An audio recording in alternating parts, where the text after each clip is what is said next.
Deep in the infinite darkness, billions of particles soared.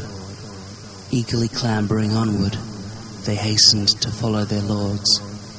The brightest of particles conquered, leading from seats at the helm. Yet nobody knew their direction. The blackness of space was their realm. The system was overtly simple. Each particle strived to impress, to win a luxurious existence by gaining respect through success. Second by second they struggled, minute by minute they toiled, endlessly trying to look busy, but scarcely achieving reward.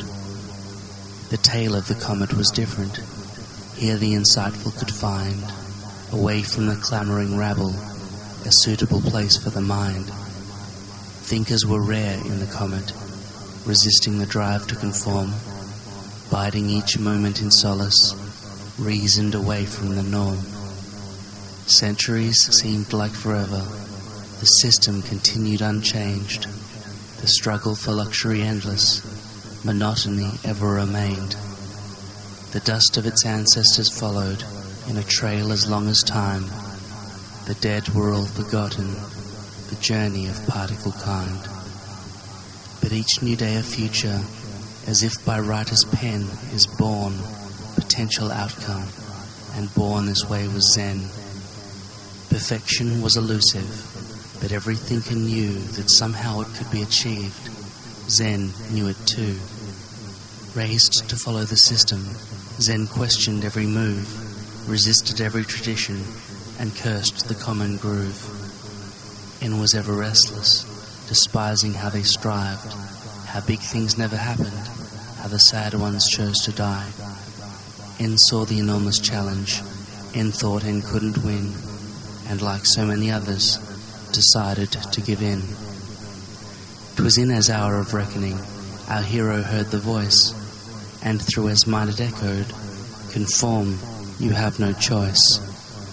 Death could offer nothing, though dull a task to heed, more particles would follow if one were to succeed. And so our hero struggled from tail to comet head, and worked like all the others and trod where they all tread. And soon in grew respected, as parents looked on proud, as Zen was given energy and pushed on through the crowd. As always with ambition, some courtesies are forgot. The need for might and power ensure a stable plot. With such ambitious temper, Zen gained a mighty lead, and in the brightness glistened of beauty and of greed. And then through invitation, the most elite of all invited Zen to lead with them, to steer this fiery ball. Blissful and luxurious described their generous post. Effort was a memory, and worry was a ghost. At last, Zen was important. There was no place to go. From lazy thought to lazy charge, and reached the great plateau. The years went by and nothing changed, only luxury was sure. The dreaming flowed inside his mind, and longed for something more. With such imagination, and confined by nothing new, Zen chose to push the boundaries and see what N could do. "I'm going to steer this comet in a meaningful direction. Together we can find a place. Existence is perfection." The leaders ummed and ahed and told N change was something bad. Ideas upset the way things were and jeopardized what they had. But we're the only ones who know existence others would give anything to glimpse at once, and yet it's not that good. There must be something better, and to each of you I vow, I'll sacrifice my standing and I'll change existence now. And in that single moment of that particle's decision, billions of shocked followers beheld a startling vision. Zen turned and headed back towards the trail from whence they came, bewildering the ball of light, dividing it in twain. And then amidst confusion, in a long and painful sound, the engine of the system groaned, the comet slowed right down.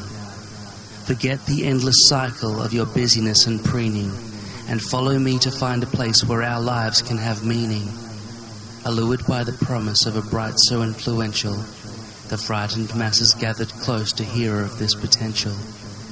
Something better waits for us, not sure exactly what, but maybe together we can find a more exciting spot.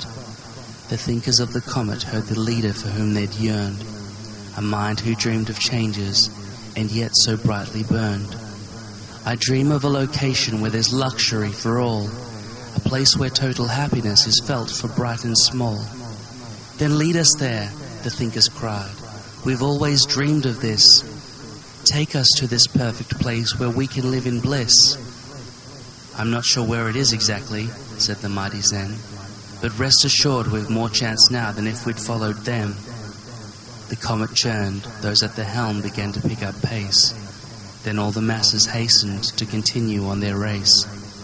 They murmured it was interesting a bride should be so bold, but who's so dumb to stay behind and die in the freezing cold?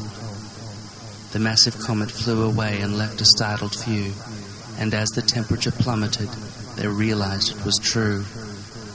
We're going to die, the thinkers screamed. We've followed you to hell.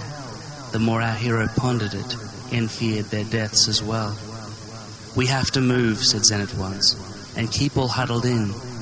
And then a precedent occurred. Zen began to spin. I don't know why I'm doing this, Zen said and laughed aloud.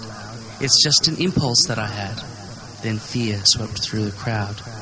Look out, N's changing, particles cried, and what they said was true. For never in their history had they seen a particle turn blue. You're different, screamed the frightened crowd, and there's no place to hide. Don't be afraid, our hero said. Come on, give it a try. The frightened particles heard his words and timidly adhered, and one by one the particles spun, and in their joy they cheered. Through fear they strode and thus discovered many different tones.